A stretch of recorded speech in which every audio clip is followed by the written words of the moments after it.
कोई वर्ष 1 जनवरी से नहीं शुरू होता। ये ज्योतिष विद्या में हम जो उपाय बताते हैं वो अलग से कुछ नहीं है।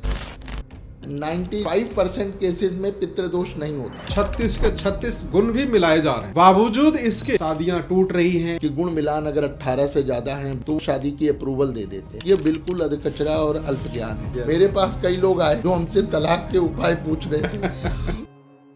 आजकल बच्चे बड़े अग्रेसिव हो रहे हैं। जब मैं उनकी जन्म कुंडली से उनको कुछ उपाय बताता हूँ तो ज्यादातर माँ बाप का कहना होता है कि वो कुछ नहीं सुनेगा। कर्ज के चक्कर में फंसकर कई बार सुसाइड की नौबत भी आता है। गंगा तट पे जाएं, गुलाब के 5 ताजे फूल लें। तो उसको देखते ही एक बड़ी डरावनी बात उन्होंने कही, इसके ऊपर तो बहुत ही खतरनाक काल सर्प योग है।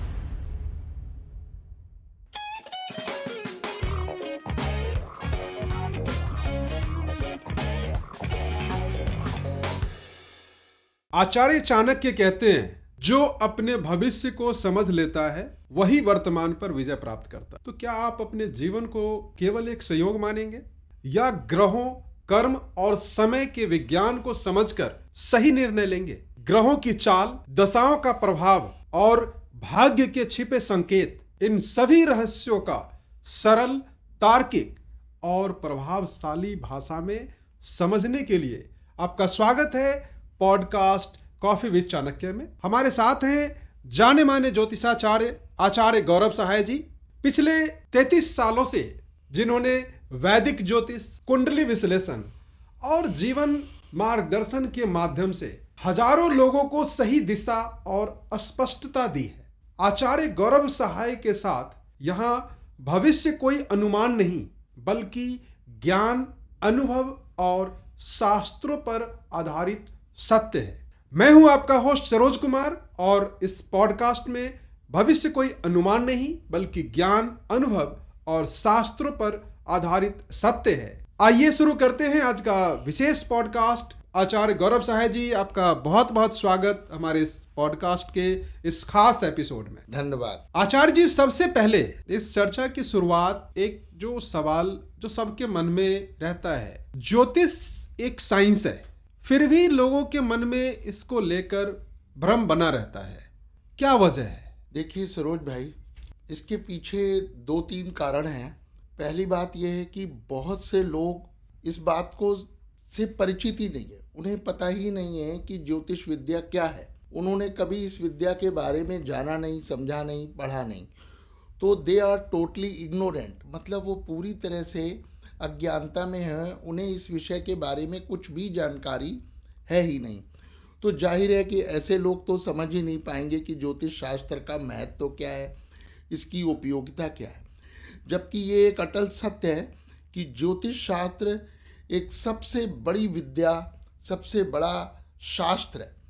इस विद्या के माध्यम से हम लोग भविष्य में क्या होने वाला है उसकी पूर्व समय में ही गणना करके बता सकते हैं। जबकि जो एस्ट्रोनॉमी है और साइंस है जो आजकल समय में बहुत डेवलप है, वो भी अभी वर्तमान में क्या है वो बता सकते हैं, मगर भविष्य में क्या घटना होने वाली है, छोटी बड़ी घटनाएं मानव जीवन में, वो साइंस नहीं बता सकती।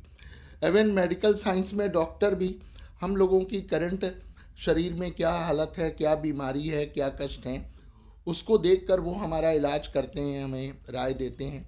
लेकिन भविष्य में 15 साल बाद क्या बीमारी हो जाएगी, 20 साल बाद क्या होगा, बुढ़ापे में क्या होगा, ये ज़्यादातर डॉक्टर या मेडिकल साइंस नहीं बता सकते। तो बहुत से लोगों को तो ज्योतिष शास्त्र के महत्व के बारे में पता ही नहीं है। उन्होंने कभी पढ़ा ही नहीं, कभी इस विषय में रुचि ली ही नहीं, कभी इसको जाना ही नहीं। और मेरा कहना यह है कि जिस विषय को अगर हम बिल्कुल भी जानते ही नहीं तो हम उसकी आलोचना करने का अधिकार कैसे रखते हैं? हमने कोई चीज़ पढ़ी हो, जानी हो, समझी हो और उसके बाद में उसका हमने प्रयोग किया और उसमें सत्यता नहीं निकली, तब हम उस विषय की आलोचना कर सकते हैं। लेकिन किसी व्यक्ति की, किसी शास्त्र की आलोचना नहीं करनी चाहिए जब तक हम उसको अच्छी तरह से जाने समझाना। दूसरी बात यह है कि ये बड़े दुख की बात है कि ज्योतिष के क्षेत्र में बहुत सारे पाखंडी लोग आ गए हैं। इस विद्या के असली जानकार, जिनको इस विषय का गहन ज्ञान हो, ये एक बहुत बड़ा सब्जेक्ट, बहुत बड़ा शास्त्र है। तो इसका अच्छा ज्ञान रखने वाले लोगों की संख्या कम है और इस विषय पे पाखंड बहुत ज़्यादा है, प्रदूषण बहुत ज़्यादा कहना चाहिए कि आ गया है। जो लोग अल्पज्ञानी हैं या बहुत से लोग ऐसे हैं जो इस विद्या के नाम पर आम जनता को मूर्ख बना रहे हैं, वो उन लोगों को मिसगाइड कर रहे हैं। उन लोगों को सपने दिखाकर उनको बता रहे हैं कि आप नवग्रह की पूजा करा लो, आपको काल सर्प योग है, आपको पितृ दोष है, आप इसकी पूजा करो, आप इसका 1.25 लाख जाप करवाओ, अनुष्ठान करवाओ। और लोग विश्वास से ये सब चीज़ें अपना धन खर्च करके करवा भी रहे हैं। तरह तरह की उन्होंने पूजा उपाय करे या करवाए, और उसके बाद भी जब उन्हें कोई रिजल्ट नहीं आता, बल्कि कई बार तो उल्टा हो जाता है, तो उन लोगों को बहुत ज़्यादा निराशा होती है और उनका विश्वास इस विद्या पर ही से उड़ जाता है। जबकि सच ये है कि कुछ पर्टिकुलर पर्सन्स ने उनको मिसगाइड किया। कुछ गलत पंडित, ज्योतिषी या बाबा, फकीर, तांत्रिक बन के लोगों के विश्वास का फ़ायदा उठाकर और उनकी मजबूरी का। मैंने देखा लोग कई बार इतनी गहन समस्याओं में होते हैं कि एक पढ़े लिखे लोगों का भी दिमाग काम करना बंद कर देता है और वो अंधविश्वास में उन्होंने पूजा पाठ अनुष्ठान करवाए, और उसके बाद भी जब उनके वो रिजल्ट नहीं मिले या बिल्कुल उल्टे मिले, तो उनका विश्वास इस विद्या पे से ही उठ गया। तो ये दूसरा बड़ा महत्वपूर्ण कारण है कि आप सही लोगों की कमी है जो सही लोगों को गाइड कर सकें और सच्चाई उनको बता के मार्गदर्शन कर सकें। तो पाखंड के कारण और लोगों को चीट करने के कारण लोगों का विश्वास इस विद्या से उठा, जिससे लोग डरते हैं और वो ये कहने लगते हैं कि ये सब चीज़ें कुछ नहीं है, ज्योतिष विद्या बकवास है, इसका कोई अर्थ नहीं है। पर ये सत्य नहीं है। सत्य यह है कि ज्योतिष शास्त्र एक बहुत अमूल्य शास्त्र है। आप अगर आपके साथ किसी व्यक्ति ने धोखा किया है, गलत किया है, तो आप उस ऐसे लोगों से बचिए, अपने आप को ऐसे लोगों से दूर रखिए। लेकिन इस विद्या को गाली मत दीजिए, इसको मत नकारिए, इसके महत्व को समझिए। ये बहुत बड़ी साइंस है और इस विद्या का मानव जीवन के कल्याण में बहुत योग है, क्योंकि इसमें लोगों के विभिन्न समस्याओं के लिए, जो आजकल हम सब लोग तरह तरह की समस्याओं से जूझ रहे होते हैं, तो उनके लिए इसमें समाधान है, उपाय है। जीवन को सरल, सुखद और शांतिमय बनाने के लिए इसमें मार्गदर्शन किया जाता है। तो ज्योतिष विद्या वास्तव में एक मार्गदर्शक विद्या है जो हमको समस्याओं से उबारती है, जो हमें सही रास्ता दिखाती है। ये कोई जादुई विद्या नहीं है, ये कोई जादू नहीं करती है, लेकिन ये व्यक्ति को सही मार्ग पे ले जाती है, तो जिसका फल मिलना निश्चित होता है। तो ये दुख की बात है कि कई लोगों के गलत पाखंड और झूठ के कारण ही ऐसे लोगों को भ्रम पैदा हुआ है और लोग डरने लगे। बिल्कुल आप ठीक कह रहे हैं। आप जो भ्रम की बात कर रहे हैं, और चूंकि आपने जैसा कि बताया, बहुत ऐसे लोग इस बाजार में और समाज में हैं जो भ्रामक प्रचार और भ्रामक स्थिति पैदा उन्होंने करी है। लेकिन सच्चाई ये है, जो ये एक साइंस है जिसमें जो ग्रह जो चेंज हो रहा है, और उसके बारे में अभी आगे आपसे और डिटेल में बात भी करेंगे। लेकिन आपसे एक बार बात हो रही थी और मुझे ध्यान आ रहा है, जैसे आपने डॉक्टर की भी आपने जिक्र किया, जैसे आजकल जिस तरीके की परिस्थिति बनी हुई है, तो एक नॉर्मल स्वस्थ इंसान भी साल में एक बार हेल्थ चेकअप करवाता है। ऐसे ही हमें अपने जीवन के ग्रह दशाओं को भी एक बार जरूर चेक कर लेना चाहिए, जो भाई किस तरीके का अभी चल रहा है। बिल्कुल। और उस हिसाब से हमें आगे का निर्णय भी लेने में आसानी होती है। क्या कहना चाहेंगे संक्षिप्त में? ये बिल्कुल सच बात है कि व्यक्ति के जीवन में जन्म कुंडली में जैसे महादशा, अंतरदशा अलग अलग ग्रहों की बदलती है, समय से में अलग अलग लोगों की अलग अलग समय पर बदलती है। इसका कोई पहले से समय निश्चित बता नहीं सकते हैं। जन्म कुंडली से ही पता चलता है कि किस ग्रह की महादशा आएगी, अंतरदशा और प्रत्यंतर दशाएँ आएंगी।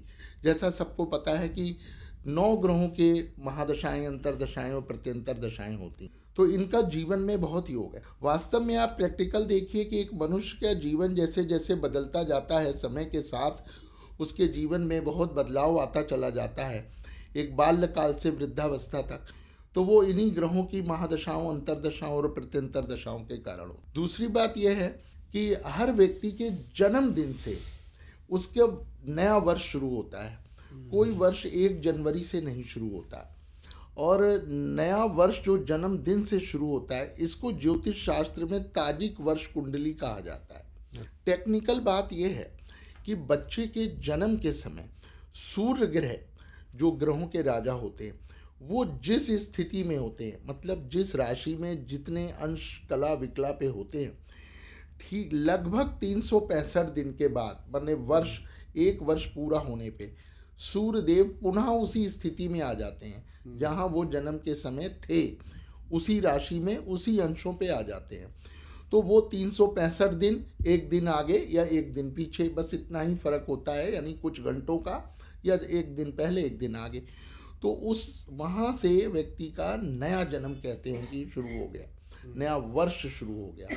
तो उस समय की ग्रह स्थिति को गणना करके वर्ष कुंडली बनती है, और वर्ष कुंडली भी उस स्थान पे बनती है जहाँ व्यक्ति वर्तमान में निवास करता है, ना कि जन्म स्थान में। बहुत लोगों का जन्म स्थान कुछ होता है, पर वो बाद में दूसरे स्थान पर स्थापित हो जाते हैं या कार्य क्षेत्र उनका बन जाता है। तो जब हम लोग वर्ष कुंडली बनाते हैं तो उस समय वर्तमान जो उसका कार्य क्षेत्र है, निवास स्थान है, वो लेते हैं। तो वर्ष कुंडली का बड़ा महत्व होता है। और इसी तरह से गोचर में जिसको इंग्लिश में ट्रांजिट कहते हैं, तो ये 9 ग्रह निरंतर चलते रहते हैं, या पता होगा आपको। बिल्कुल, ये तो हमारे सब्जेक्ट का ये टॉपिक है ये। और ये कभी रुकते नहीं है, ग्रह निरंतर गतिशील है। तो इन्हीं ग्रहों की गति का प्रभाव मानव जीवन पर, हम मनुष्यों पर पड़ता है। इन 9 ग्रहों में से गुरु और शनि को प्राइम प्लैनेट्स कहते हैं, मेन प्लैनेट्स। हम लोगों के जीवन में जितनी महत्वपूर्ण और बड़ी घटनाएं होती हैं, वो कैरियर को, हेल्थ को, प्रॉपर्टी को, एजुकेशन को, बिजनेस को, फाइनेंस को, मैरिड लाइफ को, ये बड़ी घटनाएं जो महत्वपूर्ण हैं, ये सब गुरु और शनि के ऊपर ज़्यादातर डिपेंड करती हैं कि इनकी स्थिति जितनी अच्छी होती है तो उस व्यक्ति का जीवन उतना ही अच्छा होता है। जीवन की जो हमारे आम जीवन में दिन प्रतिदिन छोटी मोटी घटनाएं, कुछ अच्छी कुछ शुभ अशुभ होती हैं, वो अन्य ग्रहों से होती हैं, माने मंगल, बुध, शुक्र, सूर्य वगैरह। लेकिन और एक दो दिन में जो हमारे साथ घटित होता है, वो चंद्रमा की स्थिति पे होता है कि आकाश में चंद्रमा की स्थिति क्या है, हमारी राशि के अनुसार हमारी जन्म कुंडली पर उसका क्या प्रभाव है। तो गुरु, शनि और फिर राहु, केतु, इनका गोचर में जो स्थिति होती है, गोचर मतलब करंट समय में, कि अभी ग्रह कहाँ चल रहे हैं। जन्म के समय जो ग्रह थे उससे तो जन्म कुंडली बन गई, पर अभी जो वर्तमान समय में ग्रह हैं, वो हमारे साथ कैसा प्रभाव हमारे जीवन पे डालने जा रहे हैं, शुभ अशुभ, उसकी स्टडी को हम लोग कहते हैं गोचर कुंडली। तो मूल जन्म कुंडली, गोचर जन्म कुंडली, और एक मैंने बताया वर्ष कुंडली। इन तीनों के संयोग से निश्चित रूप से व्यक्ति के जीवन की घटनाओं के बारे में पहले से ही भविष्यवाणी की जा सकती है। आज हमारा साइंस इतना एडवांस है, आज हम वेदर फॉरकास्ट को, वेदर को प्रेडिक्ट होता है, पता चलता है जो कब बारिश होने वाली है, फॉग की क्या स्थिति है, हम उस हिसाब से अपने आप को प्लान करते हैं। बिल्कुल प्लान। ऐसे ही मुझे लगता है जैसे डॉक्टर जब हमारे ब्लड रिपोर्ट के हिसाब से हमें बताता है आपका क्या है अभी स्टेटस, उसके अकॉर्डिंगली हम अपने दिनचर्या को ठीक करते हैं, या फिर कोई प्रिकॉशनर, कोई अगर मेडिसिन लेना है हम उसको स्टार्ट करते हैं।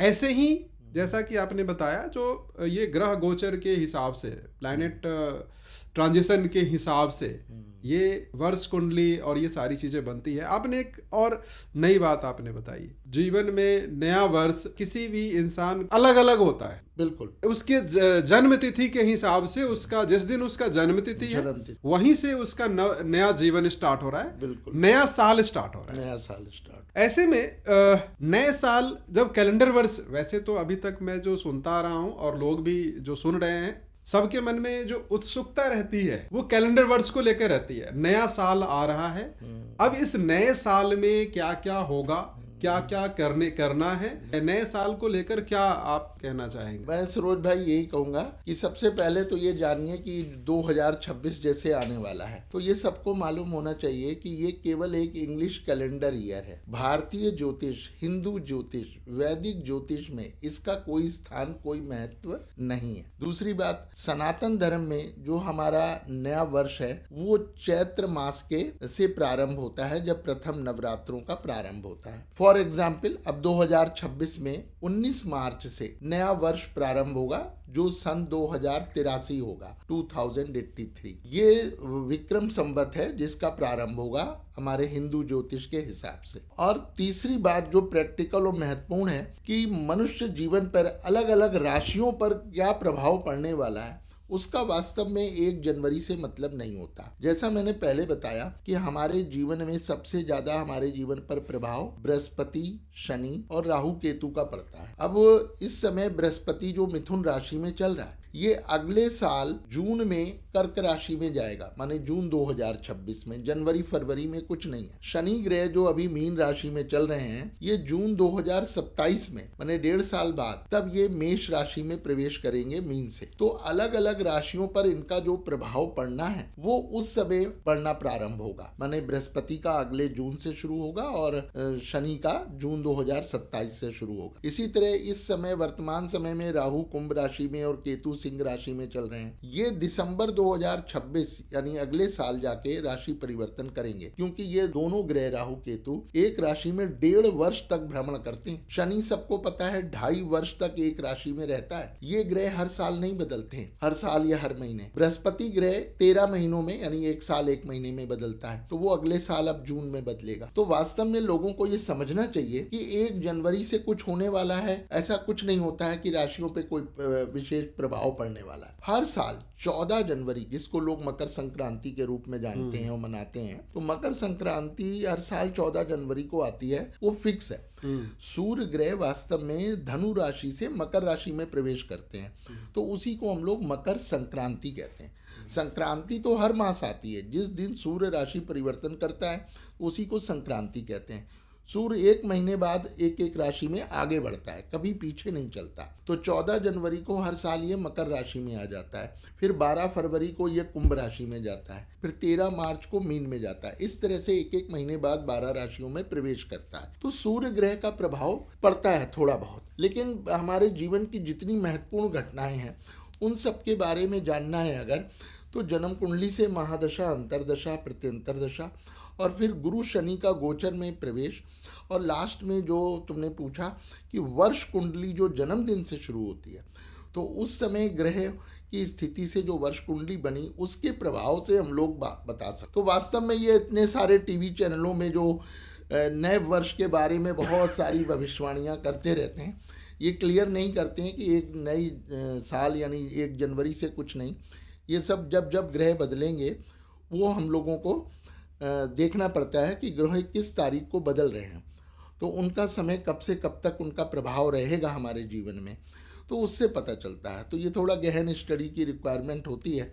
ये 1 जनवरी से सिर्फ इंग्लिश कैलेंडर ईयर है, तो इसके कुछ भी खास होता नहीं है। मेरा इस पर खुद कोई विश्वास नहीं। हर साल कैलेंडर वर्ष चेंज होता है और कैलेंडर वर्ष हमारे खासकर सनातन में ये नया वर्ष नहीं है, ऐसा आप कहना चाह रहे हैं? बिल्कुल, इसमें कोई ये नया वर्ष नहीं है और इसका मानव जीवन पे कोई इसका प्रभाव नहीं होता है। प्रभाव ग्रहों का होता है और वो सबकी जन्म कुंडली के हिसाब से समय अलग अलग होता है। बिल्कुल। या जब गुरु शनि बदलेंगे, जैसे गुरु बदलेगा जून 2026 से, तो उसका प्रभाव फिर पड़ेगा। आपने अभी जन्म तिथि की बात कही, समय की बात कही, और वहीं से किसी भी व्यक्ति के कालखंड में उसका नया वर्ष शुरू होता है, लेकिन जिन्हें जन्म तिथि ही पता ना हो, जिन्हें समय ही नहीं पता, और ऐसी संख्या बहुत ज़्यादा है। बिल्कुल। ऐसे में उनके भविष्य की बात कैसे होगी, उनकी कुंडली कैसे बनेगी, उनकी समस्याओं का समाधान कैसे होगा? हाँ, ये बड़ा सही और महत्वपूर्ण प्रश्न है, क्योंकि हजारों लोग, लाखों लोग ऐसे हैं जिनको अपनी बर्थ डिटेल का कुछ पता नहीं है। तो 2 बातें मैं कहना चाहूँगा। नंबर 1 तो जिन लोगों को, कई लोग ऐसे हैं जिन्हें अपनी जन्म तारीख तो बिल्कुल सही एक्यूरेट पता है, पर जन्म समय का कोई आइडिया नहीं है। तो अगर तारीख सही पता है तो पंचांग से व्यक्ति की सही जन्म राशि मालूम की जा सकती। तो उन लोगों को राशि के हिसाब से उनकी राशि क्या है ये सही पता चल गई तो काफ़ी हद तक ये पता चल जाता है कि आने वाले ग्रहों में गोचर के हिसाब से क्या परिवर्तन है, कैसा समय है, और उनको कौन से मंत्र जाप करने चाहिए, कौन से व्रत करने चाहिए, कौन से दान करने चाहिए, क्या उपाय करने चाहिए। तो काफ़ी चीज़ें आप राशि से पता लगा सकते हैं। जिन लोगों का जन्म समय भी बिल्कुल पता नहीं है, तो ये एक सत्य है कि उस व्यक्ति की जन्म कुंडली किसी भी तरीके से नहीं बन सकती। तो जन्म कुंडली तो नहीं बनेगी, लेकिन उन लोगों के बारे में मैं कुछ बातें कहूँगा जो उनको अवश्य करनी चाहिए, भले वो जीवन की कैसी भी समस्याओं से जूझ रहे हों, वो फाइनेंशियल हो, फैमिली वाइज हो, हेल्थ वाइज हो, कैरियर वाइज हो, एजुकेशन वाइज हो, या कोई भी समस्याओं से जूझ रहे हैं, तो उनको क्या क्या जरूर करना चाहिए। माने मैं कुछ ऐसे उपाय शॉर्ट में बताना चाहूँगा जो सबके लिए बहुत सारे इफेक्ट। नंबर 1 तो मैं सभी को ये कहता हूँ कि 24 घंटे का जो दिन और रात होता है, इसमें हम सबको कम से कम 1 घंटे का समय भगवान के ध्यान, पूजन और उपाय के लिए जरूर रखना चाहिए। हमें अपने बिजी शेड्यूल में समय निकाल के इसको प्रतिदिन दिनचर्या का हिस्सा बनाना चाहिए। हमें प्रतिदिन धर्म स्थान अपने अपने धर्म के अनुसार हमें जाना चाहिए, जैसे मंदिर में, वहाँ दीप दान जरूर करिए। शुद्ध घी का या तिल के तेल का दीपक जलाइए और ईश्वर के आगे माथा टेक कर सच्चे मन से, चाहे आप 1 मिनट 2 मिनट प्रार्थना करें।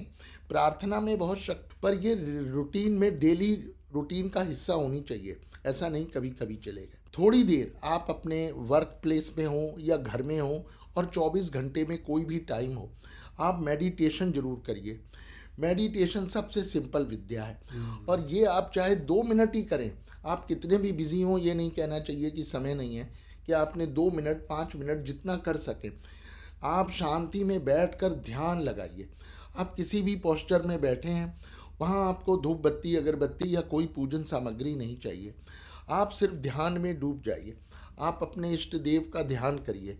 कल्पना करिए कि आप उनके सामने खड़े हैं, वो आपके सामने, और आप उनके ध्यान में डूब गए, उनसे जुड़ने की कोशिश करिए। तो ये उपाय बहुत ज़रूरी है और इस सभी के लिए फ़ायदेमंद है, आपकी जन्म कुंडली हो या ना हो। तीसरी बात यह है कि आप अपने परिवार के और सभी बड़े बुजुर्गों की सेवा जरूर करिए, उनका पूरा ध्यान रखिए, अपना समय बहुमूल्य जरूर दीजिए, क्यों उनकी सलाह लीजिए।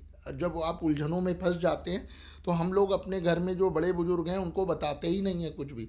हम सोचते हैं कि उनको क्यों टेंशन दें, हम बताते नहीं हैं, जबकि हमारा ये अनुभव है और मैं दावे से कह रहा हूँ, आप अपनी कोई भी समस्या, वो व्यक्तिगत हो या प्रोफेशनल हो, उनको ज़रूर आप शेयर करिए और उनके अनुभव का, उनके ज्ञान का फ़ायदा उठाइए, उनके चरण स्पर्श करिए, उनकी सलाह लीजिए, उनकी सेवा करिए। इसका बहुत महत्व है, विश्वास करो। आप जब ये करने लगोगे तो आप देखोगे कि चमत्कार हो गया। जो हमारा माइंड सोच भी नहीं पाता, वो उनके मुख से कुछ ऐसी बातें निकलती हैं और जो हमारी समस्याओं को दूर कर देती हैं या कम कर देती हैं। तो ये एक बहुत ही ज़रूरी चीज़ है कि करना चाहिए। किसी के साथ भी धोखा, चीटिंग बिल्कुल नहीं करनी है। अगर आप ये करेंगे तो आप समस्याओं के जाल में और फंसते ही चले जाएंगे। तो आपको भले कष्ट उठाने पड़ें और आपको अपने लक्ष्य की प्राप्ति नहीं हो रही तो भी सदमार्ग पे चलें, गलत मार्ग पे ना जाएं। नशे से बिल्कुल दूर रहें। नशा बिल्कुल भी किसी तरह का ना करें, क्योंकि ये तो निश्चित रूप से हमें पतन की तरफ ही ले जाता है। भूखे व्यक्तियों को आप यथाशक्ति, जितना सबकी शक्ति अलग अलग है, भोजन जरूर कराइए। ये एक बहुत बड़ा उपाय है कि आप ज़रूरतमंदों की मदद करें और भूखे व्यक्तियों को भोजन करवाइए। तो ये बहुत बड़ा उपाय है, इसको आप विश्वास से करते जाइए। आप 100 रुपये खर्च करेंगे और मेरा दावा है आपको 500 रुपये ईश्वर देगा। तो जैसी अपनी शक्ति है उसके, और जैसा भी समय हो सके, इसको समय समय पे जितना संभव है करते ही जाइए। और 2 उपाय मैं लास्ट में और कहूँगा कि आपकी जन्म कुंडली है नहीं है इससे कोई मतलब नहीं। पीपल वृक्ष की पूजा से हमारे बहुत सारे ग्रह दोष दूर हो जाते हैं, एवं पितृ दोष तक या पूर्व जन्म के जो हमारे कर्म हमारे साथ बंधे हैं, जिनसे मुक्ति नहीं पा सकते। तो पीपल वृक्ष की विधि से, श्रद्धा से प्रतिदिन पूजा करनी चाहिए, जल चढ़ाना चाहिए। सिर्फ 5-10 मिनट का ही समय लगता है, इसमें ज़्यादा समय नहीं लगता, पर इसको प्रतिदिन करते रहिए तो आप देखेंगे कि आपकी जन्म कुंडली में कोई भी ग्रह चल रहे हो, जन्म कुंडली तो है ही नहीं, कुछ पता ही नहीं, तो भी बहुत फायदा होता है। आपने जो बात ये कही, ये सारी बातें कहीं ना कहीं हमारे सनातन के संस्कार की बात है, और मुझे ऐसा लगता है शायद आज से 50 साल पहले आज की तुलना में ज्योतिष की बातें शायद नहीं होती होगी, लेकिन ये सारे संस्कार जरूर थे तब, और कहीं ना कहीं उसी का प्रभाव रहा होगा। आज जितने तनाव में, जितनी समस्याओं से हम लोग घिरे हुए हैं, शायद वो लोग इतने समस्याओं में नहीं घिरे होते थे। कहीं उनके पास कोई कुंडली नहीं होती थी, तब उनके पास कोई ज्योतिष नहीं होता था, लेकिन उनके पास संस्कार होता था।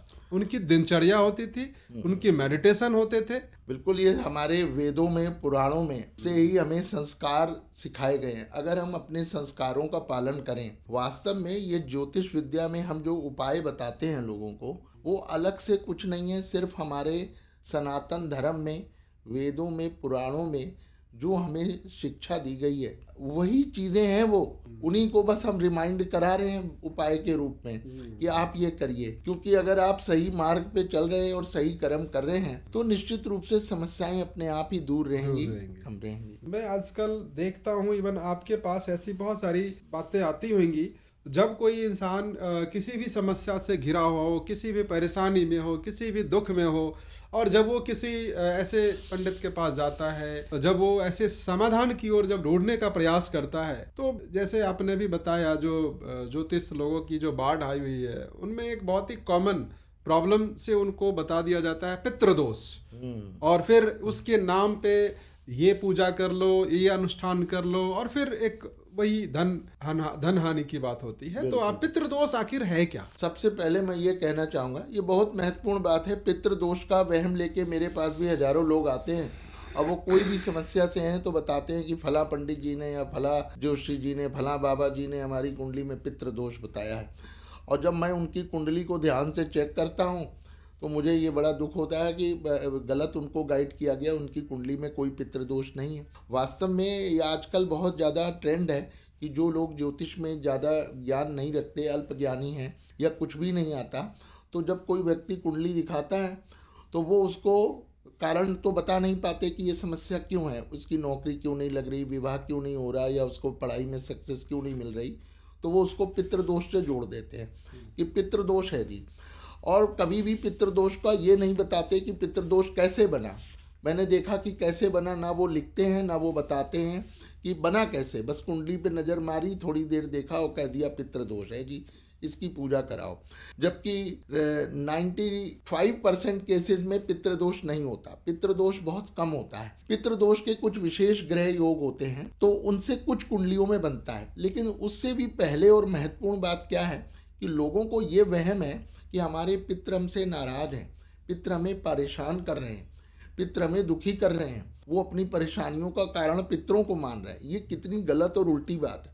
वास्तव में हमारे पितृ तो पितृ हैं, वो हमें कैसे परेशान कर सकते हैं? पितृ हमें नहीं परेशान करते कभी। वास्तव में ये हमारे कर्मों का फल है। हमने अपने पितरों की सेवा नहीं की, या हमने उनके साथ धोखा किया या गलत किया, तो वो ईश्वर हमें हमारे कर्मों का फल दे रहा होता है। हमारे पितृ हमें कभी परेशान नहीं करते, ये बात मैं दावे से कह रहा हूँ। तो पितरों के साथ जो हमने जाने अनजाने में गलत किया, हमने अपने कर्तव्यों को निभाया नहीं, तो ये हमारे ही कर्मों का फल है, और जिसको हम लोग पितृदोष कह रहे हैं। तो एक तो हमें इसके लिए ईश्वर से भी और अपने पितरों से भी क्षमा मांगनी चाहिए सच्चे मन से। हर अमावस्या का दिन पितरों का दिन होता है। अमावस्या के देवता पितृदेव होते हैं, तो अमावस्या को विधि पूर्वक हमें पितरों का श्राद्ध करना चाहिए। ये एक उपाय है कि पितृदोष हो या ना हो, दोनों हालत में हमें पितरों का श्राद्ध अवश्य करना चाहिए। जो लोग पीपल की पूजा निरंतर कर रहे हैं, पता होना चाहिए कि पीपल वृक्ष पे देवताओं का भी वास होता है, पितरों का भी वास होता है, और अन्य शक्तियों, भूत प्रेत आदि का भी वास होता है। तो पीपल की पूजा करना जो बहुत आसान है, सिर्फ 5-10 मिनट लगते हैं, वो अगर नियमित रूप से कोई कर रहा है तो उसके पितृदोष वैसे भी दूर हो जाते हैं। और भी कुछ उपाय मैं बताता हूँ। जैसे जो लोग रोज पीपल की पूजा ना कर सके, कम से कम अमावस्या के दिन जरूर करिए पीपल की पूजा। दूसरा उपाय यह है कि आप गया में और या गंगा जी के तट पर आप विधि पूर्वक गंगा स्नान भी करिए, और वहाँ पर पितरों की पूजा करिए, और भूखों को भोजन कराइए, वस्त्र दान करिए, तो उससे भी पितृदोष दूर होता है। गौ ग्रास देना, गौ माता को, पक्षियों को, कौवे को और कुत्ते को, इनको प्रतिदिन भोजन देना। अपने भोजन करने से पहले इनके भोजन का हिस्सा निकालकर इनको प्रेम से अर्पित करना, इसे गौग्रास कहते हैं। इसमें बड़ी शक्ति है।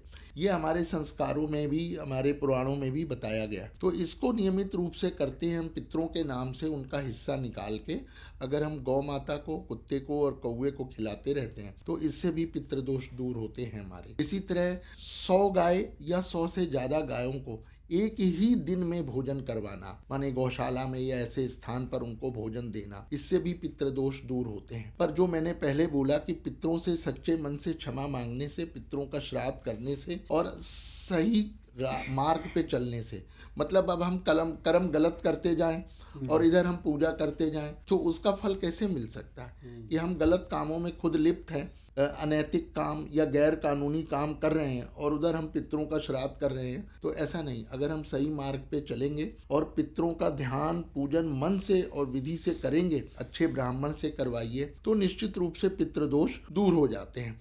तो पितृदोष का वहम ज़्यादा है लोगों में, वास्तव में बहुत कम कुंडलियों में ऐसा होता है। मगर मैंने जो जो उपाय बताए हैं वो बताए हैं जो एक आम आदमी सरलता से कर ले।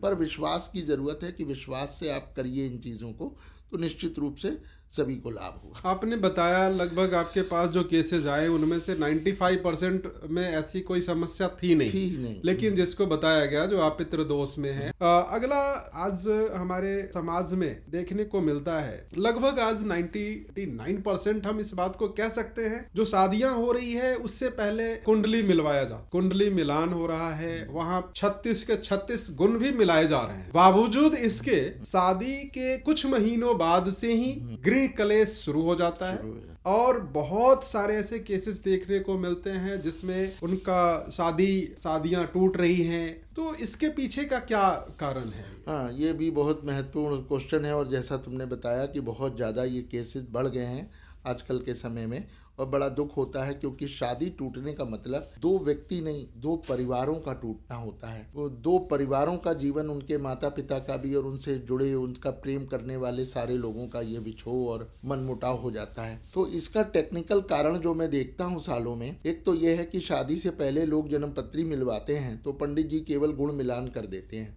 कि गुण मिलान अगर 18 से ज़्यादा हैं, 20, 22, 24, 26, 28, 30, तो वो फटाफट शादी की अप्रूवल दे देते हैं। ये बिल्कुल अधकचरा और अल्प ज्ञान है। ये कटु सत्य है कि जन्म कुंडली में विवाह के लिए जब हम मिला रहे हैं तो हमें 9 ग्रहों की स्थिति को मिलाना होता है, ग्रह मिलान करना होता है।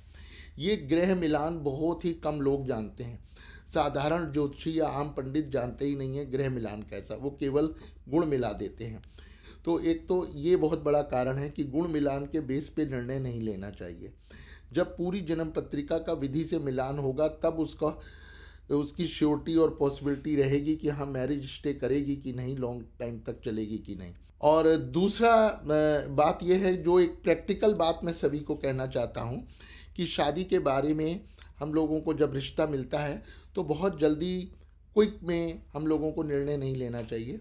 और मुझे लगता है प्रैक्टिकल कि आजकल के समय में आपस में मिलना, बातचीत करना और एक दूसरे को जब तक अंदर से ना समझ लें तब तक नहीं करना चाहिए विवाह। जब अंदर आत्मा से आवाज़ आ जाए और एक दूसरे के बारे में, चूंकि लंबा समय बिताना है, कोई साल 2 साल नहीं बिताने हैं, तो सोच समझ के निर्णय लेना चाहिए, किसी दबाव में नहीं और किसी लोभ में नहीं। कई रिश्ते केवल बड़े घर की वजह से लोग कर लेते हैं कि बहुत बड़ा घर मिल रहा है, बहुत बड़ा रिश्ता आया है, तो माता पिता के दबाव में। तो बात बड़े घर बड़े रिश्ते की नहीं है, बात है जीवन काटना है तो आपस में सामंजस्य, आपस में जो मेंटल कॉम्पेटिबिलिटी है, मन का मिलान, मन से प्रेम भावना हो रही है कि नहीं, स्वभाव मैच कर रहा है कि नहीं, तो इस पे समय देना चाहिए, समझना चाहिए थोड़ा। क्योंकि इसका एक कारण ये भी है, कई लोग जाने अनजाने में ना शादी के समय भी अपने बच्चे की, लड़के लड़की की डेट ऑफ बर्थ भी गलत दे देते हैं। अब ऐसे में जब date of birth, time of birth ही गलत दे दिया तो कुंडली तो हम मिलाएंगे तो भी तो गलत ही आएगा, बिल्कुल, और पंडित जी गुण मिलाएंगे तो वो भी तो गलत ही आएंगे। तो और कई लोग जानबूझकर भी ऐसा करते हैं। और कई लोगों को ये वहम होता है कि उनका बच्चा ना मंगलीक है तो वो नकली कुंडली बनवा लेते हैं। उनको मंगलीक से बड़ा डर लगता है कि मंगलीक है, जबकि वास्तव में वो मंगलीक दोष कैंसिल हो चुका है, लेकिन वो भ्रम में है कि उनका बेटा या बेटी मंगलीक है। अब उन्होंने गलत कुंडली बनवा ली, जानबूझ के हेरा फेरी करके, वो कहते हैं इससे कुछ नहीं होता, और गलत कुंडली पेश कर दी दूसरे परिवार को, और वहाँ पे गुण 27 मिल गए, 32 मिल गए, शादी हो गई। मगर सच्चाई तो ईश्वर जानता है। तो जो सत्य है कि दोष है तो फिर वो फल बाद में वैसे नहीं होंगे जो सोच के शादी की गई थी। तो ये एक कारण है कि लोगों की शादियाँ टूटती हैं। तो एक मेरा सुझाव, मैंने ये देखा कि अगर अब शादी हो ही चुकी है और गड़बड़ चल रही है, अब क्या करें, शादी तो हो गई, तो अक्सर मैंने ये उपाय भी देखा कि अगर शुभ मुहूर्त में, बिल्कुल सही शुद्ध मुहूर्त में पति पत्नी दोबारा से गुप्त विवाह कर लें, गुप्त विवाह मतलब विधि पूर्वक करें, पर सबको बताने बुलाने की जरूरत नहीं है, तो उससे भी दोष कम हो जाता है। अच्छा। एक ये उपाय काफी कारगर हुआ है कई केसेस में।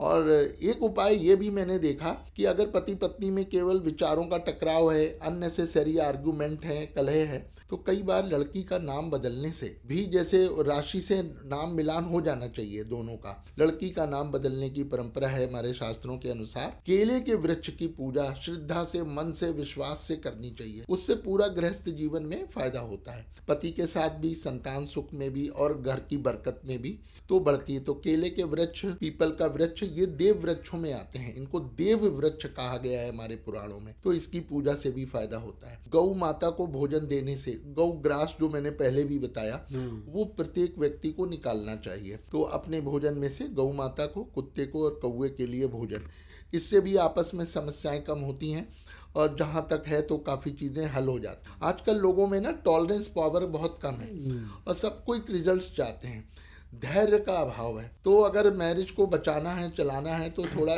कंप्रोमाइज़ करना पड़ेगा, टॉलरेंस होनी चाहिए। पर ये छोटे छोटे उपाय करें। मेडिटेशन पति पत्नी दोनों को करना चाहिए, मंदिर प्रतिदिन जाना चाहिए। लास्ट में मैं एक विशेष उपाय जरूर बताना चाहूँगा, क्योंकि वो बहुत कम लोग जानते हैं। जिन लोगों की जन्म कुंडली में मंगल ग्रह बहुत खराब है, मंगल के कारण परिवार में अशांति है, कलह है, मंगल ग्रह आमादा है तोड़ने पे, तो उनके लिए एक सरल उपाय है कि एक तांबे का बर्तन लेना है, उस बर्तन में साबुत चावल भरने हैं, तांबे के बर्तन में ढक्कन होना चाहिए तांबे का ही, तो ढक्कन बंद करके फिर बर्तन में बाहर से सफ़ेद चंदन का पूरा लेप लगाना है अपने हाथों से। ये काम पति पत्नी में से किसी को करना है या दोनों मिलके। उसके बाद उस बर्तन को मंगलवार के दिन हनुमान जी के चरणों में रखना है, मंदिर जाके, घर में नहीं, और हनुमान जी की पूजा करनी है। वहाँ गुलाब के फूल की माला चढ़ाइए और दीपक जलाइए, हनुमान चालीसा पढ़िए, उनके चरणों में नमन करके प्रार्थना करिए। ये मंगलवार को करना चाहिए। और पति पत्नी को, दंपत्ति को लाल वस्त्र पहन के जाना है। तो ये एक विशेष उपाय है जो मैंने देखा बहुत केसेस में बड़ा चमत्कार हो गया और दोनों में बेमतलब की झगड़े वजह कम हो गई और उनमें बनने लग गए। और इसकी कोई संख्या मैं नहीं कहूंगा कि जब जब कर सकें तो करते रहना चाहिए पति पत्नी में। और अपने दृढ़ निश्चय से भी पहले तो मन में ये भावना होनी चाहिए कि हमें चीजों को ठीक करना है। ये सभी मेरे मन में जो सवाल आ रहा था वो यही आ रहा था, जो इन सब से सारे उपाय तो तब होंगे ना जब उनका मन में ये भावना है। मेरे पास कई लोग आए जो हमसे तलाक के उपाय पूछ रहे थे तो उनको शादी बचाना ही नहीं थी, उनको उनका ध्यान ही नहीं था, उनको तो तलाक। हालांकि मैं ये प्रैक्टिकल और सच बात है कि जब रिश्ते बहुत ज़्यादा बिगड़ जाएं तो इससे पहले कि कोई व्यक्ति अपराध की तरफ चले या गलत मार्ग पे चले, तो ऐसे केस में अलग हो जाना ही बेहतर है। मतलब तलाक का भी उपाय है क्या? उपाय अलग हो जाओ, शांति रहे कम से कम, पर एक दूसरे को दुख देने के लिए विवाह संस्था का कोई स्थिति ना बने, ऐसी ना बने। क्योंकि हम देखते हैं और सुनते हैं कि बहुत अपराध, मर्डर, सुसाइड ऐसे हो गए और वो इसीलिए हुए कि रिश्ते इस हद तक बिगड़ गए। तो उससे अच्छा है कि पहले ही राम राम कर ली जाए, तो वो ज़्यादा ठीक है। पर हम लोग गलत रस्तों पे ना चलें। तो अगर बिल्कुल बनने की संभावना ना हो, और मुझे लगता है कि समझदार व्यक्ति को मन से भी आवाज़ आती है, पता लग जाता है कि ये चीज़ें ठीक हो पाएंगी या नहीं हो पाएंगी। संभव असंभव को तो हम लोग पहचान ही सकते हैं, मुझे लगता है। तो जब असंभव वाली बात आ जाए और बिल्कुल भी अंदर से नहीं है, तो फिर कोई नहीं, प्यार से एग्रीमेंट करके, अपना कंप्रोमाइज करके अलग हो जाए, मैं यही कह सकता हूँ। बिल्कुल। अब शादी के बाद फिर मैं अगला जो एक कॉमन समस्या जो देखने को मिलती है, आजकल घर में बच्चे बड़े अग्रेसिव हो रहे हैं, उनका व्यवहार बहुत अलग होता है, बच्चे पढ़ाई में उनका मन नहीं लगना, ये वो कारण है जिसकी वजह से जो माता पिता है वो बहुत परेशान होते हैं, वो बहुत दुखी होते हैं। ये इसके पीछे की क्या वजह है? कई बच्चे व्यवहार से बहुत एग्रेसिव, बहुत जिद्दी होते हैं, जो कुछ भी सुनना नहीं चाहते, और कुछ बच्चे नशे के शिकार हैं या और भी बहुत तरह की बैड हैबिट्स। तो ऐसे केसेस आते हैं, बड़ा दुख होता है। और जब मैं उनकी जन्म कुंडली से उनको कुछ उपाय बताता हूँ तो ज़्यादातर माँ बाप का कहना होता है कि वो कुछ नहीं सुनेगा, वो कुछ नहीं करेगी या कुछ नहीं करेगा। तो ये भी दिक्कत है कि बच्चे जरा भी पूजा पाठ करने या उपाय करने में रुचि नहीं लेते, कोई उनका विश्वास नहीं होता, वो अपनी मौज मस्ती और अपनी आदतों को ही सही मानते हैं। तो ऐसी स्थिति में मैं इतने सालों से वर्क कर रहा हूँ कि ऐसे क्या उपाय माँ बाप करें और किन बातों का ध्यान रखें जिससे कि इस समस्या में कमी आए। नंबर एक तो मैं माँ बाप को कहूँगा कि वो बच्चों को अपने उम्र के अनुसार प्यार से समझाते रहें, वो छोड़ें नहीं।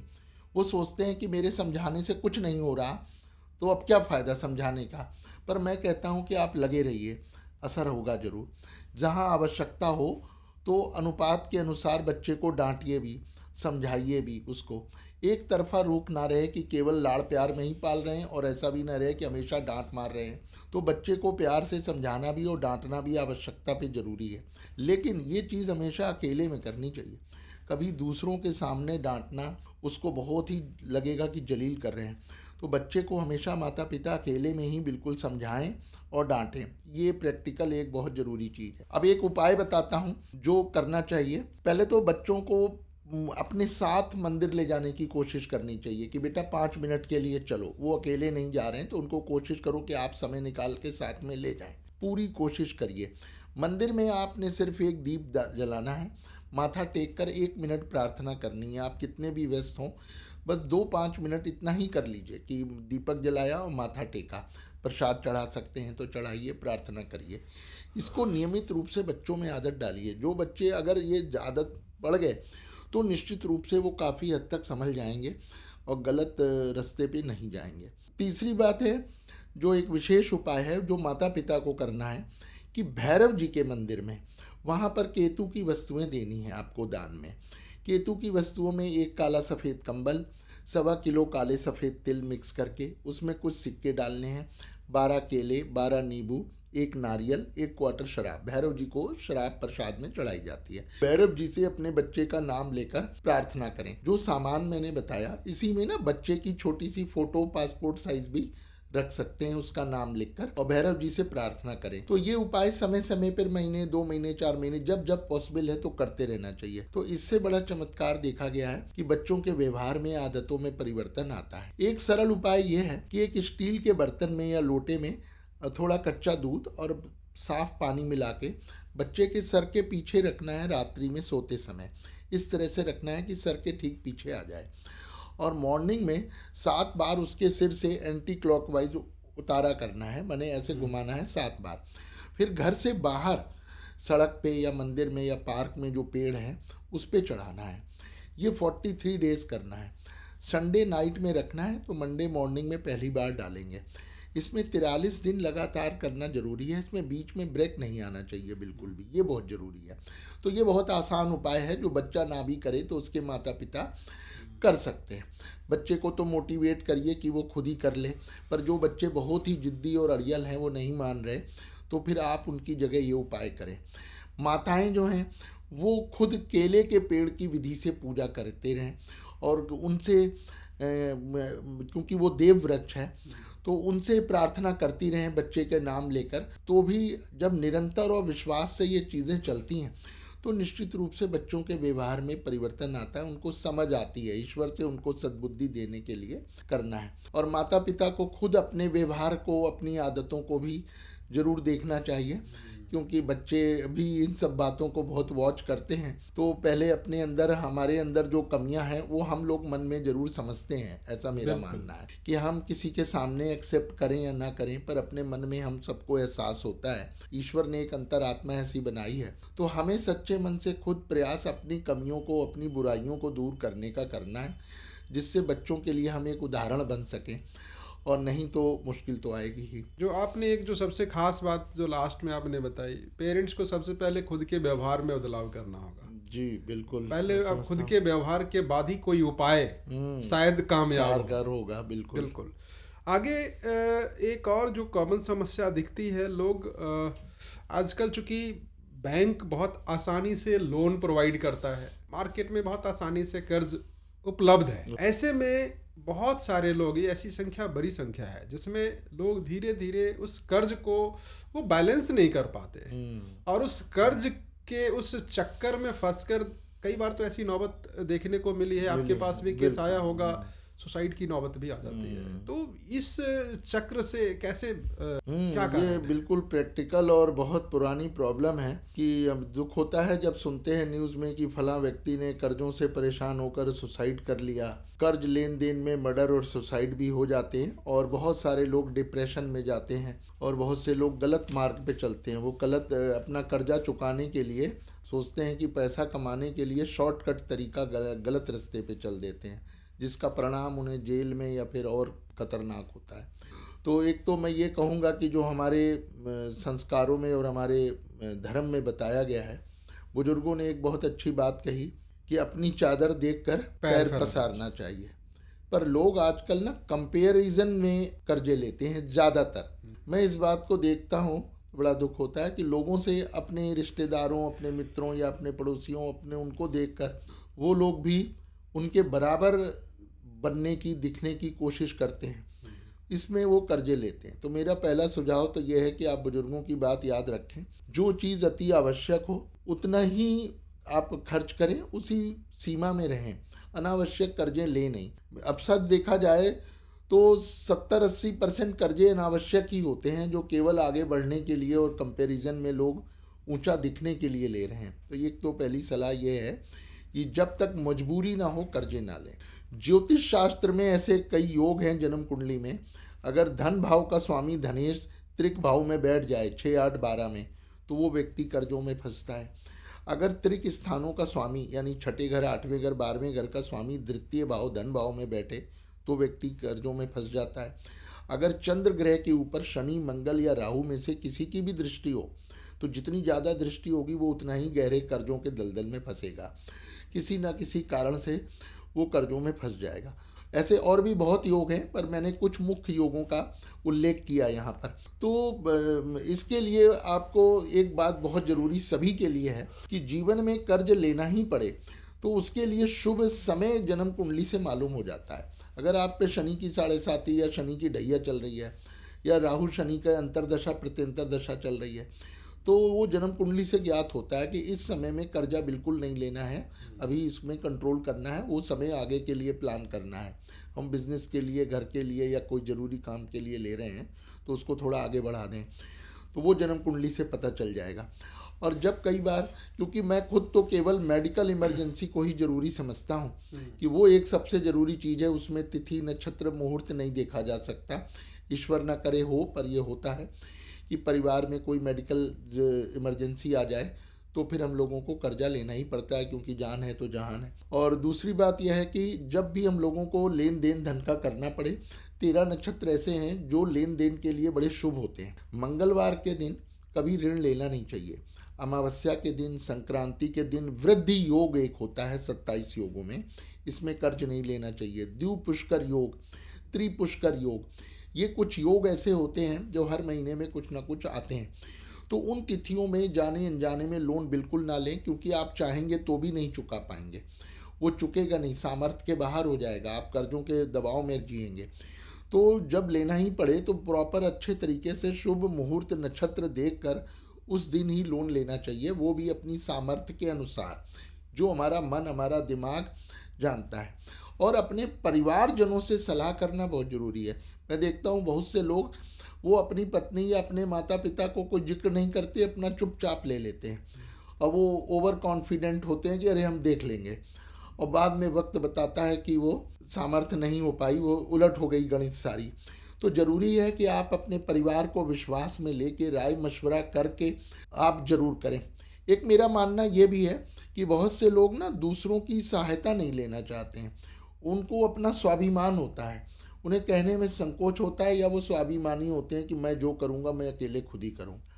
पर मेरा अनुभव और मेरा मानना ये है कि हम सबको ऐसा होना चाहिए कि सहायता करें भी दूसरों की, और ज़रूरत पड़ने पे सहायता लें भी।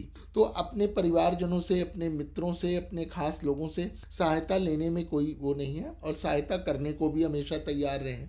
तो मेरा ये मानना है। तो राय मशवरा करना भी एक बहुत बड़ी सहायता होती है। अगर आपका सच्चा मित्र, आपका परिवारजन भले आपकी फाइनेंशियल कोई मदद ना कर पाए, लेकिन वो ऐसी आपको बहुमूल्य सलाह दे सकता है जो आपका माइंड नहीं सोच पा रहा था, तो सलाह मशवरा जरूर करें। और ज्योतिष के अनुसार शुभ राशि, नक्षत्र, तिथि देखकर तब कर्ज लें, और अपनी सामर्थ्य के अनुसार लें। 1-2 उपाय भी मैं बताता हूँ।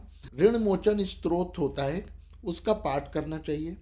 हर मंगलवार को दिन कम से कम, और शनिवार के दिन हनुमान जी की श्रद्धा से मंदिर जाकर पूजा करनी चाहिए। विधि से, श्रद्धा से गुलाब के फूल की माला या राम नाम की माला चढ़ाना चाहिए, प्रसाद चढ़ाना चाहिए। ये नियमित रूप से करते रहना चाहिए। कौवे के लिए, उनके लिए रोटी या भोजन रोज देना चाहिए कौवे को। इससे भी कर्जा जल्दी चुक जाता है या आराम से, सरलता से चुक जाता है। एक उपाय ये है कि वो तब हो पाएगा जब आप गंगा जी को जाएंगे, गंगा तट पे जाएं, गंगा जी में।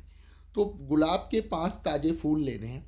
एक फूल को हाथ में पकड़कर 5 बार गायत्री मंत्र पढ़ना है, गायत्री माँ का ध्यान करते हुए। तो इस तरह से 5 गुलाब के फूलों पे अलग अलग 5 बार पढ़ेंगे। फिर वो एक सफ़ेद नए रूमाल में बांध देना है फूलों को। मन में गायत्री मंत्र का जप करते रहना है शुद्ध उच्चारण के साथ, और उसको गायत्री मंत्र पढ़ते पढ़ते ही गंगा जी में प्रवाहित करना है।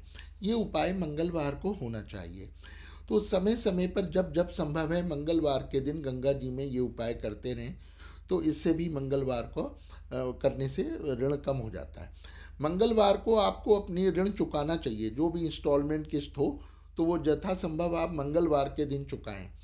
तो ऐसे कई और भी उपाय हैं, तो वो मिलने पे बता पाएंगे, जिनसे कर्जों को हम लोग कंट्रोल कर सकते हैं, कम कर सकते हैं। पर बहुत सोच समझकर और शुभ नक्षत्र में ही कर्जे लेने चाहिए, जितनी आवश्यकता हो उसके अनुसार। लोग अक्सर परेशान होते हैं, कोई वजह नहीं होता खास, लेकिन वो परेशानी में होते हैं, डिप्रेशन में होते हैं। कई बार वो भी डिप्रेशन उनका आत्मघाती हो जाता है। बहुत सुखी संपन्न होते हैं, कहीं से किसी तरीके की परेशानी बाहर से दिखती नहीं है बिल्कुल। और सबसे खास बात, सच में नहीं होती, लेकिन फिर भी वो अंदर ही अंदर वो एंजाइटी का शिकार हो जाते हैं, डिप्रेशन का शिकार हो जाते हैं, और फिर कई बार वो सुसाइडल डिसीजन तक ले डालते हैं। ये बिल्कुल ठीक बात कही। तो सबसे पहले तो मैं ये कहना चाहूँगा कि डिप्रेशन के जो लोग शिकार हैं, कर्तव्य उन लोगों का है जो उनके करीबी हैं, माने परिवारजन, उनके मित्रजन, उनके जो भी शुभचिंतक जो करीबी हैं, उन लोगों को, ऐसे लोगों को पूरी नज़र रखनी चाहिए उनके क्रियाकलापों पे, क्योंकि ये बहुत से लोग सुसाइड का घातक स्टेप उठाते हैं। और इन लोगों को क्या क्या करना चाहिए, क्योंकि जो व्यक्ति खुद मरीज है वो खुद तो डिप्रेशन का शिकार है, तो वो खुद तो समझ नहीं पा रहा है कि उसे क्या करना है। तो ये परिवार वालों का और उसके मित्रों का फ़र्ज है, करीबी लोगों का, कि वो उसको गाइड करें। तो इस बारे में मैं ये कहना चाहूँगा कि क्या क्या चीज़ें ज़रूर करनी चाहिए। एक तो ऐसे व्यक्ति को ज़रूर ज़्यादा से ज़्यादा लोगों के साथ अकेला नहीं छोड़ना चाहिए। वो जितना समय भी परिवार वाले, मित्र, पड़ोसी या जो संबंधी हैं, उनके साथ में ज़रूर ज़्यादा से ज़्यादा इन्वॉल्व रखें। मैंने ऐसे व्यक्ति को अकेला ना छोड़े, नंबर 1 बात। जो भी सोशल फंक्शन होते हैं हम लोगों की रिश्तेदारी में, पड़ोस में, मित्रों में, तो उसको मोटिवेट करें, उसको ज़रूर ले जाएं वहाँ किसी भी तरह। वो बच्चा शाई ना करे। ऐसे कई बच्चे शाई होते हैं, वो जाना कहीं पसंद नहीं करते। कोई भी सोशल इवेंट है, गैदरिंग है, कोई त्यौहार है, कोई बर्थडे है, कुछ भी है, तो वो लोग अवॉइड करते हैं। तो उनको आपने प्यार से समझा के मोटिवेट करके ले जाना है। तो जितना ज़्यादा वो सामाजिक उत्सवों में जाएंगे और जितना ज़्यादा मिले जुलेंगे, उतना ही उनके मन का भय दूर होगा। ये प्रैक्टिकल बात है जो मेरे अनुभव से सिद्ध है। तो इसमें फ़र्ज दूसरे सभी लोगों का है कि वो ऐसा करें। तीसरी बात, थोड़ी देर 5 मिनट के लिए उसको के साथ में मंदिर जरूर ले जाएं। अगर वो बच्चा रोज़ाना आपका मंदिर जा रहा है, दीपक जला रहा है, तो समझिए ईश्वर ही उसकी रक्षा कर रहा है। वो निश्चित रूप से, ईश्वरीय शक्ति हमको दिखती नहीं है पर महसूस होती है, तो वो ईश्वरीय शक्ति ही उसकी रक्षा करेगी, उसका मार्गदर्शन करेगी, उसको गलत स्टेप लेने से रोक लेगी। तो उसको धर्म स्थान में ज़रूर ले जाना चाहिए। ज़्यादा समय की कोई ज़रूरत नहीं है, चाहे आप 5 मिनट को ले गए, जो भी आपके आसपास हो वहाँ ज़रूर ले जाना चाहिए। अगली बात, एक मैंने उपाय ये बड़ा सरल देखा कि अगर घर वाले या उसके मित्र लोग उसको नेचुरल प्लेसेस पे ले जाएं, पहाड़ी स्थानों पर या प्राकृतिक सुंदरता से भरे हुए स्थानों पर कुछ दिन जरूर जाना चाहिए। स्थान परिवर्तन का भी प्रभाव पड़ता है और ऐसे एक सुंदर वातावरण का प्रभाव भी मानसिक पे, मन पे, मस्तिष्क पे जरूर पड़ता है। तो ये उपाय भी सरल होता है और इसे भी फायदा होता है। प्रातः काल जल्दी उठने की आदत डालें, उसको उठाएं, जल्दी उठे और स्नान करके सूर्य देव को नमस्कार करके सूर्य देव को अर्घ दे। सूर्य से जो एनर्जी हमें मिलती है, पर बहुत लोग ना बहुत लेट करते हैं। हमने देखा 10 बजे, 11 बजे, 12 बजे सो के उठ रहे हैं या तप कर रहे हैं। सूर्योदय काल से पहले उठना चाहिए या जल्दी से जल्दी, और स्नान करके सूर्य को अर्घ दें, सूर्य के दर्शन करें, सूर्य को नमस्कार करें। तो उससे जो एनर्जी हमारे मस्तिष्क में, हमारे शरीर में प्रवेश करती है, वो निश्चित रूप से हमारे जीवन को चलाए रखने के लिए बहुत ज़रूरी है, और वो हमें सही निर्णय लेने में मदद करती है। वो गलत रास्ते पे चलने से हमें रोकेगी। इसी तरह रात्रि में जब चंद्रमा पूर्ण होता है तो चंद्रमा के दर्शन करते रहिए। तो आप देखिए कितनी प्राकृतिक सुंदरता है, ये प्रकृति ने बनाया है, और उससे डिप्रेशन के शिकार व्यक्ति को बड़ी शीतलता महसूस होगी। उसको बड़ा आराम आएगा कि चंद्र को आप नमस्कार करें, चंद्र के दर्शन करते रहें बस, और चंद्र को भी अर्घ दें, सूर्य की तरह विधि से अर्घ दें। जितनी देर संभव है चंद्रमा के दर्शन करें, तो आपको बड़ी शीतलता का अनुभव होगा। ये भी एक उपाय है, इससे भी फ़ायदा होता है। और इसी तरह से ये ज़रूरी है कि ज़्यादा से ज़्यादा ऐसे बच्चे को किसी स्पोर्ट्स में मोटिवेट करें, कुछ खेलने में। ये स्पोर्ट्स एक बहुत ज़रूरी चीज़ है, ये जीवन की बहुत सी टेंशन और डिप्रेशन को दूर कर देता है। आपके माता पिता या और परिवारजन, भाई बहन, वो उसके साथ खुद ही कुछ खेलें। एवन इंडोर गेम हम लोग लूडो, कैरम, सरल चीज़ें खेल सकते हैं।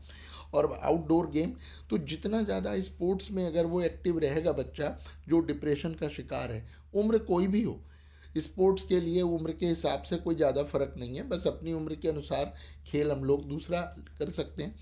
पर ये मनोरंजक चीज़ें बड़ी ज़रूरी हैं। कॉमेडी मूवीज़ या कॉमेडी सीरियल देखना, ये एक बहुत अच्छी दवा होती है कि जो आपका ध्यान हमारा किसी समस्या में फंसा हुआ है, चिंतित है, घबराया है, डरे हुए हैं हम, तो हमारा कुछ समय ये मनोरंजक फिल्में देखने में, कॉमेडी मूवीज़ और इसमें करने से भी ये भी एक दवा का काम करती हैं। तो ये मैंने कुछ सिंपल, क्योंकि जन्म कुंडली अगर होगी और जन्म कुंडली के अनुसार उसके उपाय करवाने चाहिए बच्चे के। जो बच्चा डिप्रेशन में है तो उसका कारण कुंडली से पता चलता है कि किस ग्रह के कारण है, कब तक ऐसा रहने का योग है, तो उसके उपाय करवाने चाहिए। तो वो तो जन्म कुंडली से पता चलेगा। पर बाकी बातें जो मैंने बताई ये सभी लोग कर सकते हैं, जिनकी जन्म कुंडली ना भी हो या वो जन्म कुंडली के स्थिति में नहीं है दिखाने के, तो भी ये सरल चीज़ें फॉलो करें तो मेरा मानना है कि काफ़ी हद तक डिप्रेशन भी दूर हो जाता है और एक नॉर्मल लाइफ हम लोग जी सकते हैं। अंत में मैं एक बात कहूँगा कि जो लोग डिप्रेशन के शिकार हैं, जो उनके परिवारजन हैं और जो लोग बिल्कुल नॉर्मल हैं, उन सबको एक बात जरूर याद रखनी चाहिए कि समय बदलता अवश्य है। हम कितनी भी गहरी समस्या में हों और कितने भी परेशान हों, लेकिन ये समय सदैव नहीं रहेगा। मौसम की तरह समय जरूर बदलेगा। ज्योतिष में भी जैसा मैंने पहले बताया था कि महादशा, अंतरदशा, प्रत्यंतर दशाएं निरंतर बदलती हैं, और जो महादशा, अंतरदशा एक बार जीवन में आ जाती है वो दोबारा फिर कभी लौट के नहीं आती, क्योंकि 120 साल के बाद वो आती है, जो कि साधारण मनुष्य की आयु नहीं है। तो कहने का मतलब है कि समय बदलता जरूर है। जब ये विश्वास अगर हमारे मन में दृढ़ हो तो अपने आप एक शक्ति आ जाती है कि हम कैसी भी समस्या में क्यों ना हो, ये याद रखना चाहिए कि ये सदैव नहीं रहेगी। This too will pass. समय समाप्त हो रहा है बिल्कुल, लेकिन फिर भी जाते जाते एक सवाल और मेरे मन में अभी ध्यान आ रहा है। एक घटना है, मैं किसी शादी में मैं गया और वहाँ जाने के बाद कोई मित्र थे, वहीं किसी आसपास कोई ऐसे बड़े किसी ज्योतिष की बात उन्होंने कई बार की थी और उनके व्यक्तित्व की भी बहुत उन्होंने चर्चा की। तो उत्सुकता बस, चूंकि मैं बहुत पास था और मेरे पास समय भी था, तो ऐसे में उन्होंने मुझे ऑफर किया जो यहीं पास में है, क्या आप चलेंगे? अगर मिलना चाहें तो मैं उनसे समय लेता हूँ। उन्होंने समय लिया, संयोगवश वो थे भी, और हम लोग वहाँ चले गए। मेरे साथ एक और मेरे साथी थे, वो भी गए वहाँ, और वहाँ जाने के बाद मेरे से बातचीत हुई, सब कुछ ठीक था। लेकिन मेरे जो दूसरे साथी थे, थोड़े वो जेंटलमैन सीधे से थे, उनकी नज़र उस पे गई और उसको देखते ही एक बड़ी डरावनी बात उन्होंने कही, अभी तक ये ठीक कैसे है, इसके ऊपर तो बहुत ही खतरनाक काल सर्प योग है। और उसके बाद एक उस घर का माहौल ही, पहले तो वो खुद डर गया जाने के बाद जब उसने घर में बताया, घर का माहौल बदल गया। तो ये जो एक डरावनी बातें जो आपके सामने भी बहुत सारी कहानी आई हो, ये क्या है ये कहानी? वास्तव में तो सच ये भी है, तुमने तो खुद अपना प्रैक्टिकल अनुभव शेयर किया कि जो तुमने खुद आंखों से देखा, कोई सुनी सुनाई बात नहीं थी वो। तो सच तो ये भी है कि जिन कुंडलियों में कोई काल सर्प योग नहीं होता है, उनको भी मेरे पास ऐसी सैकड़ों कुंडलियां आई जिसमें उन्होंने बताया कि फला पंडित जी ने काल सर्प योग बताया है, और जबकि उसमें क्लियर रूप से काल सर्प योग बिल्कुल भी नहीं था। नहीं, उनके जो जिनकी कहानी बता रहा हूँ उनको भी जब फाइनली जब लोग फ्री हुए और फिर जब कुछ लोगों से संपर्क किया गया तो फाइनली यही पता चला जो कुछ भी नहीं था, कुछ भी नहीं था। तो ऐसा बहुत से लोग जो है अल्प ज्ञान के कारण या फिर अहम भावना में या फिर वो अपनी वाही के लिए कुछ इस तरह की खतरनाक और गलत प्रेडिक्शन करते हैं जिसका कोई आधार नहीं होता, मतलब आधारहीन है। और हम लोगों को ज्योतिषियों का सबसे पहला फर्ज यही है कि वो उन्हीं बातों को बताए जो कि एकदम प्रमाणिक और सिद्ध हों, जो पक्की हों। जिन बातों की संभावना है उनको फिर लाइटर वे में अलग तरीके से बताना है। लेकिन काल सर्प योग का आपने प्रश्न पूछा, तो बात यह है कि काल सर्प योग जो है, इसमें सबसे पहली बात यह है कि लोग काल सर्प योग के नाम से डर जाते हैं, इसको एक दोष समझते हैं। जबकि पहली सच्चाई ये है कि काल सर्प योग बहुत सी कुंडलियों में, तो बहुत कम ही कुंडलियों में होता है ये। और दूसरी बात यह है कि इसका ये दोष नहीं होता। बड़े बड़े मैंने महापुरुषों की कुंडली में ये योग देखा है, जो बहुत ही महापुरुष थे उनकी कुंडली। तो काल सर्प योग सदैव बुरा नहीं होता है, ये बहुत कम केसेस में जीवन में संघर्ष उत्पन्न करता है। लोगों को ये मालूम भी नहीं है, बहुत से लोगों को, कि काल सर्प योग कैसे बनता है। शॉर्ट में मैं बताऊं तो राहु और केतु सदैव 180 डिग्री दूर होते हैं मैथमेटिकली, साइंटिफिकली। राहु केतु के बीच में जब सारे ग्रह एक साइड में होते हैं तो काल सर्प योग बनता है। और राहु केतु के दूसरी तरफ भी हो सकते हैं, मतलब राहु केतु 180 डिग्री पर हैं तो उसके एक तरफ और दूसरी तरफ। इसको अनुदित गोलार्ध और उदित गोलार्ध के रूप में ज्योतिष में बताया जाता है। तो इनके फल जो है ना, वो बहुत सामान्य है। हम लोग अपने जीवन में जो सामान्य संघर्ष करते हैं, कैरियर में, पढ़ाई में, स्वास्थ्य में, तो वही है। इसको इतना हवा बनाया गया है। वास्तव में काल सर्प योग कोई बुरा दोष नहीं है, और इसके बहुत आसान उपाय भी हैं। काल सर्प योग से आप कतई भी ना घबराइए। काल सर्प योग आपको उन ऊंचाइयों पे ले जा सकता है जो साधारण मनुष्य नहीं पहुंच सकता। तो केवल जन्म, लगन और सप्तम भाव में जब राहु केतु होते हैं तो थोड़ा वैवाहिक जीवन में दिक्कत आती है। तो ये भी कोई नई बात नहीं है, ये भी वैसे भी जिनकी कुंडली में योग नहीं होता है उनको भी आती है। तो इस तरह इसमें कोई इतना ज़्यादा डरने घबराने की बात नहीं है। ये योग कुल 12 प्रकार का होता है राहु केतु की स्थिति के अनुसार। तो इसके जो सही फल हैं, जो मैंने अनुभव से टेस्ट किए हैं, तो मुझे कोई भी ऐसी डरावनी चीज़ कि लोगों की आयु पे लोग संकट बता देते हैं, पर ऐसा कुछ भी नहीं रहा है। तो ये प्रैक्टिकल बात है। मैं यही कहूँगा कि इससे डरने घबराने की ज़रूरत नहीं है, और इसके कुछ आसान उपाय भी होते हैं। वो सामान्य संघर्षी जीवन के बस फल हैं, कोई विशेष फल कभी भी नहीं पाया गया इसका। आज के इस ज्ञानवर्धन संवाद में ग्रहों, कर्म और समय के संकेतों को समझने में हमारा मार्गदर्शन कर रहे थे ज्योतिषाचार्य आचार्य गौरव सहाय जी। आपने देखा इस संवाद में समाधान की बातें ज्यादा हुई है, और वो समाधान भी कैसा, कोई आडंबर नहीं, बहुत ही सरल समाधान। उम्मीद है यह चर्चा आपके मन में स्पष्टता, आत्मविश्वास और सही दिशा लेकर आई होगी। मैं हूं आपका होस्ट सरोज कुमार। अगर आपको यह एपिसोड पसंद आया हो तो इसे शेयर करें, फॉलो करें और अपने प्रश्न कमेंट बॉक्स में हमारे साथ जरूर साझा करें। अगले एपिसोड में फिर मिलेंगे एक नए विषय, नए उत्तर और नए सितारों के नए संदेशों के साथ।